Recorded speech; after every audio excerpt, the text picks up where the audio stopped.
a quiet respite in a bustling open workplace. As the head of purchasing at web retailer nuts.com, Kathy Skala spends her days monitoring inventory, calling farmers to hear about their crops and placing orders. At the company's recently renovated headquarters in Jersey City, New Jersey, she works surrounded by colleagues, many seated at long tables lined up in rows. But sometimes she takes her laptop and phone to a little alcove for some alone time in the sprawling workplace, designed by architecture firm Gensler. Or she'll hit the meditation studio or one of the small rooms scattered about where employees can go for uninterrupted stretches.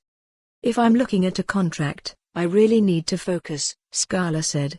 "If I'm discussing numbers or prices with someone, I want to make sure I hear them clearly and they hear me."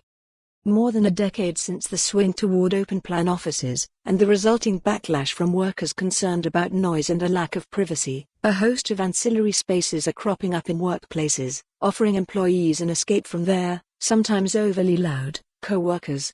These private spaces include prayer rooms, wellness rooms and libraries, also called quiet cars, like the chatter-free havens on a train. This is not to mention the proliferation of so-called phone booths, mini meeting rooms and all manner of pods, some of them purchased as ready-to-assemble kits. All of which prompts the question, after pulling down the walls that defined yesterday's workplaces, are we once again putting them up? "We're swinging back to more construction in offices," said Elizabeth O'Lowry, a principal and director of interior architecture at Elcove's Manfredi Architects.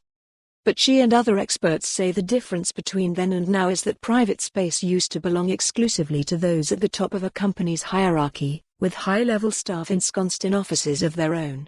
Today, everyone can use the new private spaces, they just have to share them with everyone else. Open workplaces are not going away anytime soon. About 70% of offices in the United States have some form of open plan, according to Christian Bodan, a managing director of research and strategy at real estate company JLL.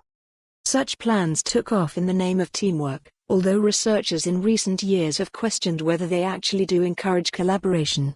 One Harvard Business School study suggests they can have the opposite effect, finding that face-to-face interactions fell by 70% when firms switched to open offices. The main reason companies adopted such plans was to cut costs. Doing away with private offices meant less space was needed for each employee, reducing the square footage companies had to rent. Benching arrangements, those long, shared tables with employees sitting side by side, allowed companies to really pack people in.